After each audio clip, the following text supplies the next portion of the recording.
buenas tardes, estamos en El Microscopio, un programa para Radio Sudeste y MCI2. Soy Rosario Segura.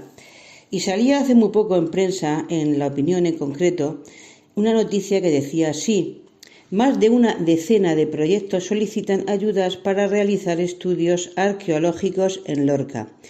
Bueno, y para hablarnos de esta noticia tenemos la suerte de contar hoy con Andrés Martínez. Él es director del Museo Arqueológico y cronista de Lorca. Buenas tardes, don Andrés.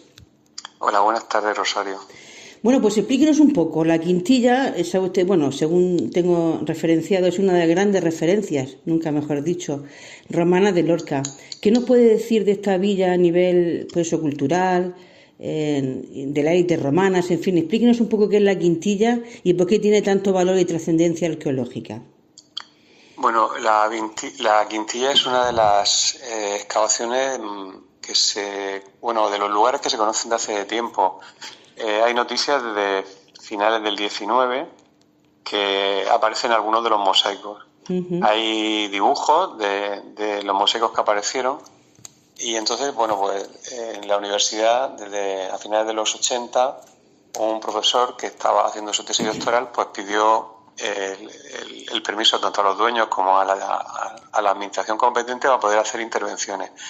Ahí fue donde yo me bauticé como arqueólogo, porque siendo alumno pudimos ir en una campaña que fue en diciembre, porque habían aparecido en el camino unas pequeñas teselas y se habían comunicado. Entonces, la primera excavación que se hizo allí fue una excavación de lo que se llama de emergencia y apareció curiosamente el atrio, o sea, el lugar por donde se entraba a la villa. Uh-huh. Se siguió la excavación durante unos años y el profesor de Sebastián Ramallo Asensio decidió no continuar con la excavación porque aparecían volcados sobre los mosaicos todas las pinturas murales. Uh-huh. Estaban muy fragmentadas. Entonces, se dejó así porque no se podía contar con el presupuesto con restauradores y posteriormente ya, a principios de los 2000, del siglo por el que andamos, se comienza de nuevo la excavación y ya con un proyecto más completo, había restauradores y se excavó casi toda la villa, fundamentalmente la parte del peristilo, la zona de residencial. Uh-huh. Y fueron apareciendo mosaicos con pinturas murales de distintas habitaciones. Uh-huh. Eso es lo que permitió, conocer a fondo la villa romana, que se fundó en época tardorrepublicana, es decir, más o menos por la época de antes de que llegara Augusto a ser emperador, y estuvo, ocupada hasta el siglo III, que fue abandonada, con el periodo importante, que es el periodo en el cual se hace todo el programa ornamental, mosaicos, pinturas, se amplían las dependencias, que es en época del emperador Adriano. Uh-huh. O sea, estaríamos moviéndonos el primer tercio del siglo II uh-huh. después de Cristo. Uh-huh. Madre mía. Uh-huh. Y luego lo que cumple es una villa que cumple con todas las prescripciones que daban los agrimensores romanos. Los tratadistas romanos decían que una villa romana tenía que estar en un sitio que estuviera bien aireado, uh-huh. que estuviera cerca de lugares donde hubiera monte, uh-huh. que hubiera un manantial de agua, que lo hay y sigue brotando agua allí, uh-huh. que tuviera un fundus, es decir, unas tierras de cultivo alrededor, uh-huh. y luego que estuviera muy bien comunicada, que estuviera cerca de la principal vía de comunicación o de las principales vías. En este caso, la Quintilla está cerca de la vía Augusta, que uh-huh. pasa su itinerario por lo que sería el trazado del curso del Guadalentín. Bueno, explíquenos un poco qué es eso de la vía Augusta. Los caminos son fundamentales y para todo. Entonces, aquí en Lorca hay una vía de comunicación que es una vía natural, que es el curso del Guadalentín desde la prehistoria. Se está utilizando para comunicar, lo que es los territorios de Andalucía con el Levante, la costa con el interior, etcétera. Y esa vía romana, esa vía natural, se está utilizando durante mucho tiempo, hasta que, la primera noticia que está la vía Hercúlea, que es la que utilizan previo a la vía Augusta, y por el mismo trazado el emperador Augusto manda a la gente que trazaba caminos fundamentalmente para circular el ejército y las mercancías, y hace el trazado de la vía Augusta, que a su paso por Lorca pues entra por lo que sería el límite con Totana, uh-huh. y hace todo el recorrido por lo que sería el camino de Cartagena actual, llega a Lorca, donde habría una mansión, un lugar de reposo, de cambiar, bueno, pues lo que se llaman las posadas, etcétera, y continuaría por el curso del Guadalentín. Eso no se sabía hasta hace un tiempo, porque siempre se había dicho que la vía Augusta lo que iba por lo que sería el camino viejo del puerto, sí, para comunicar con lo que sería la zona de Baza, Chiribel, etcétera, ¿no? Pero bueno, los hallazgos de las columnas miliares que aparecieron primero una apareció en la parroquia, una del emperador Diocleciano, y posteriormente en el 2012, justo después del terremoto, en las inundaciones que hubo en el San Venceslao, aparece una columna miliaria en muy perfecto estado de conservación en el cauce del río, por lo que en un paraje cercano a la ciudad, unos 4 o 5 kilómetros de la ciudad. Entonces, uniendo todos los puntos, pues nos permite saber el recorrido que hacía esta vía Augusta, porque tramos como tales, o sea, tramos donde se pueda ver la vía Augusta con lo que sería su firme, etcétera, no han aparecido, salvo en donde han quedado marcadas las rodadas de los carros, que eso sí hay un tramo cercano al embalse de Puente. Por lo tanto, ahora mismo sabemos que por donde circulaba la vía principal de comunicación que atravesaba el municipio de Lorca, el Valle del Guadalentín, era la vía Augusta, que coge el nombre pues del emperador que hubiera en ese momento, claro, encarga el que se haga. Bueno, entonces, ¿se puede decir que el agua y las ramblas y tal tienen un papel importante en esta infraestructura, digamos, de caminos? Claro, los cauces de los ríos, en este caso del río Guadalentín, es fundamental para hacer esta vía de comunicación. La vía no va por el cauce, sino que va paralela al cauce, va en uno de los márgenes del cauce. Y luego hay determinadas ramblas que también son importantes porque al final terminan comunicando lugares. Entonces, pues hay ramblas que se utilizan también como camino. Ahora en la revista Alberca sale un artículo muy interesante de un nuevo camino, un nuevo, que se ha podido sistematizar ahora, que iría comunicando por lo que sería Lorca con la Zarcía de Ramos, pero por la zona de donde están, por la zona del interior. Por donde está Ventapanes, por donde están las Terreras, por esa zona iría una vía. Y esa vía, ahí daban algunos poblados, como hay un poblado pequeño ibérico, que se llama el Coto de los Tiemblos, que comunica con una pequeña rambla, comunicaría con esa vía. O sea, que a las vías de comunicación salían caminos menores que algunos podían utilizar, estas ramblas o senderos que vinieran de lugares que había población. Sí, dígame. No, quiero decir que hay otra vía importante, que es la vía que comunicaría con la zona del Valle de la Almanzora. Esa vía romana siempre se ha denominado hasta no hace mucho, pero bueno, se llamaba lo que sea el Camino Real de Vera, que ahora mismo en los carteles pone Camino de los Valencianos. Bueno, pues esa vía es importantísima también porque comunica con el Valle de la Almanzora y está constatado que cada X kilómetros hay una vía romana que se ponía en las inmediaciones del camino para tener buena distribución de todo lo que producía y aparte estar bien comunicada para todo. Don Andrés, se ha publicado que vecinos de La Hoya han pedido la devolución a Lorca de esos materiales hallados en la vía romana. ¿Cuál es la posición del museo y el archivo municipal al respecto?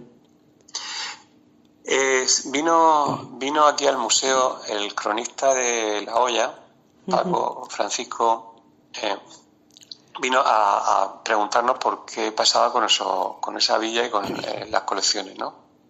Le pudimos decir que a fecha de que se hizo esa solicitud, que fue el año pasado, no habían recibido todavía los materiales. Entonces, desde él, con la presidenta de la pedanía de La Hoya, hicieron la oportuna solicitud a la Dirección General, en este caso al Servicio de Museos, para que las piezas vinieran. El Servicio de Museos, que depende de la Comunidad Autónoma de la Región de Murcia, que es la que tiene las competencias.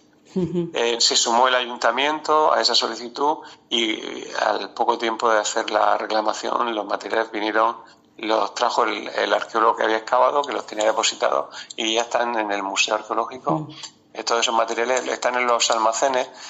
A ver, yo aquí sí quería puntualizar, es decir, para poder exponer algo en el museo, no se puede hacer así en un momento, sino que tiene que ser una decisión meditada por los que trabajamos aquí, porque va a enseñar algo, nos va a contar algún discurso.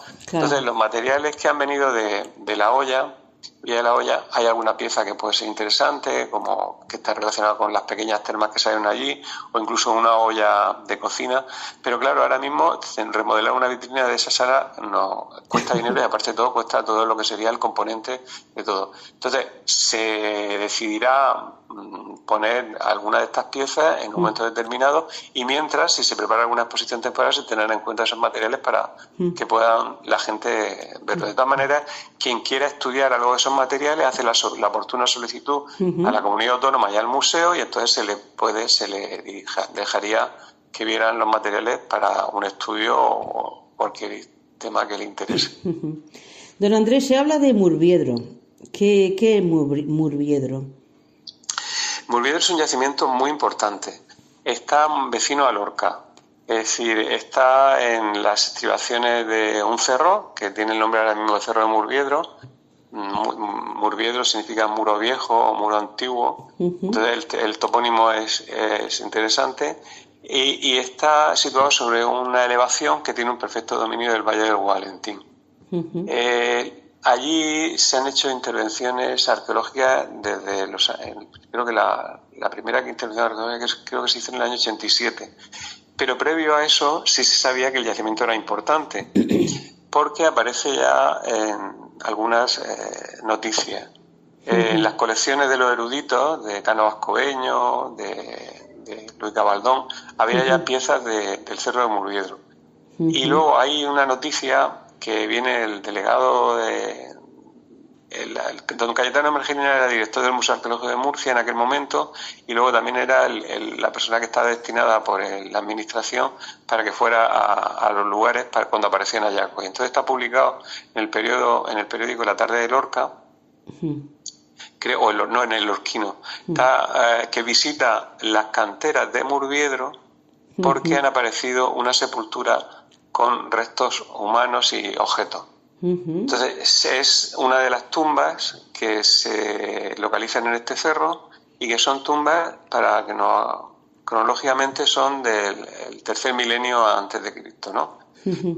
O sea, aproximadamente 4.500 más o menos, ¿no?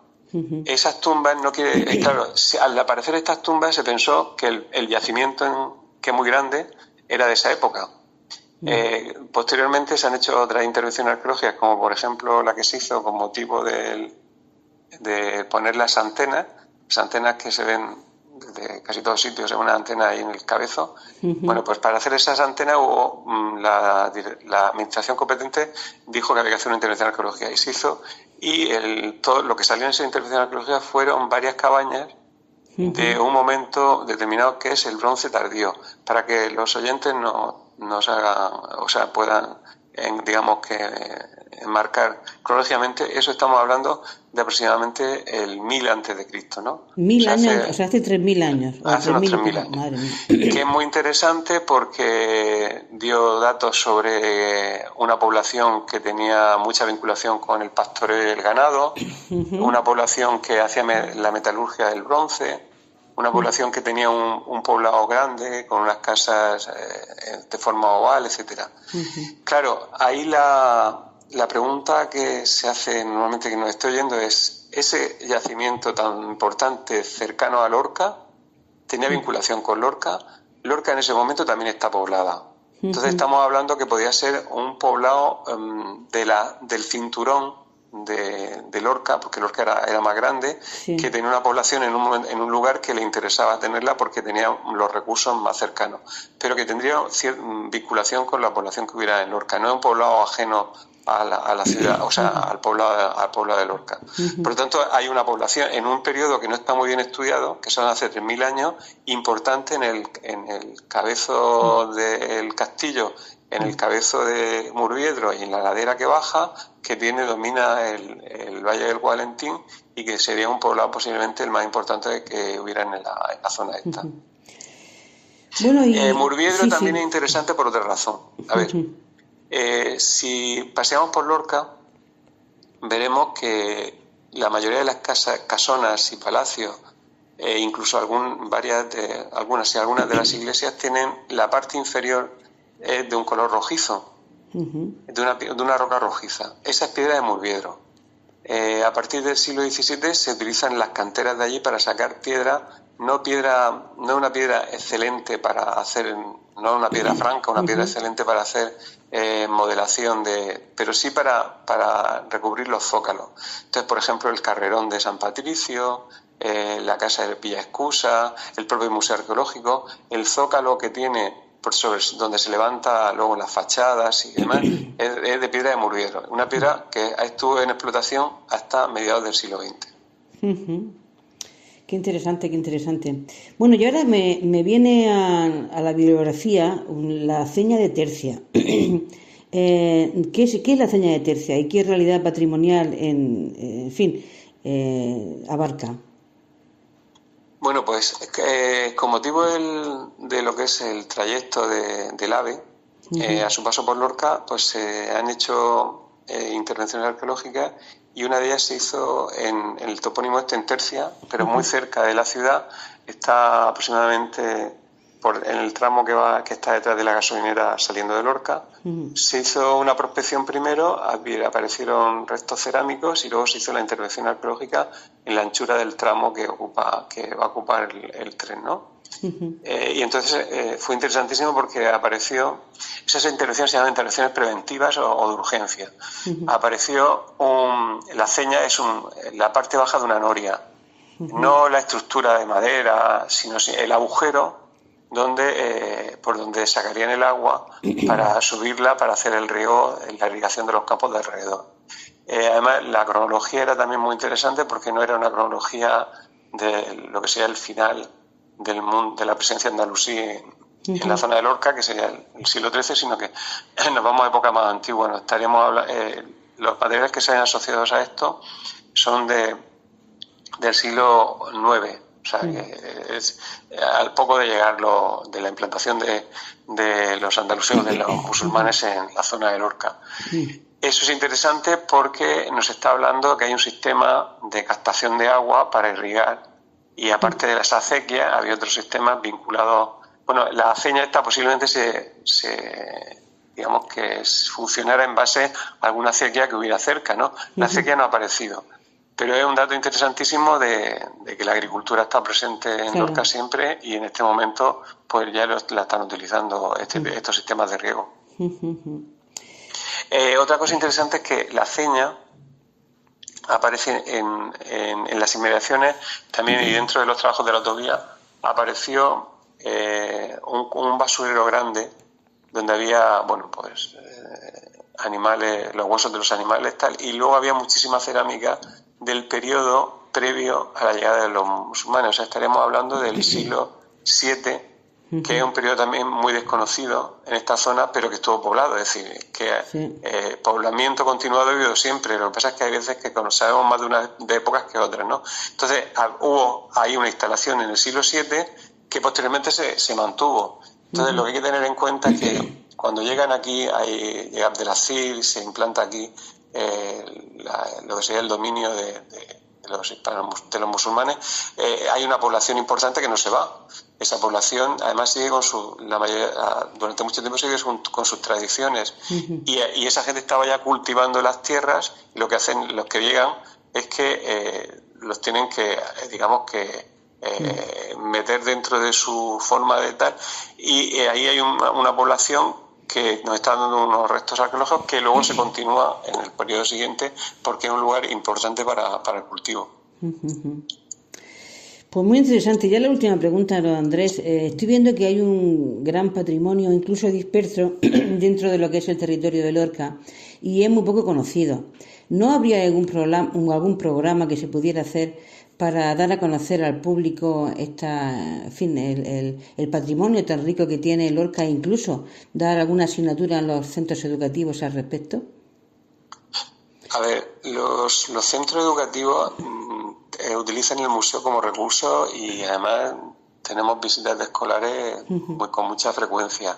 O sea que los profesores, tanto de primaria, incluso de educación infantil y luego de secundaria, son conscientes de la importancia que tiene el patrimonio arqueológico, sobre todo para los periodos en los cuales no hay documentación de tipo fuentes documentales, ¿no? Entonces vienen por aquí. Luego la población en general también es más consciente de que tiene un rico patrimonio arqueológico en base a que el museo ya tiene 34 años y ha creado pues una inquietud en torno al museo. Pero todo lo que se haga por divulgar el patrimonio a mí no me parece mal, siempre que se haga de la forma oportuna, ¿no? Entonces, bueno, pues sí que se podía hacer a lo mejor. Hubo una cosa muy interesante que cuando éramos más jovencitos era incluso, me acuerdo que estábamos todavía en el instituto, que era el ciclo de temas lorquinos para escolares.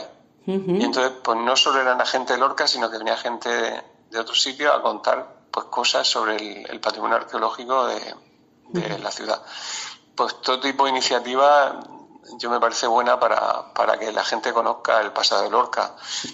Eso sin obviar otra cosa importante, porque ahora mismo se está potenciando mucho, y esto es una opinión mía personal, se está potenciando mucho lo que es el patrimonio cercano, el patrimonio que tenemos más a la mano, ¿no?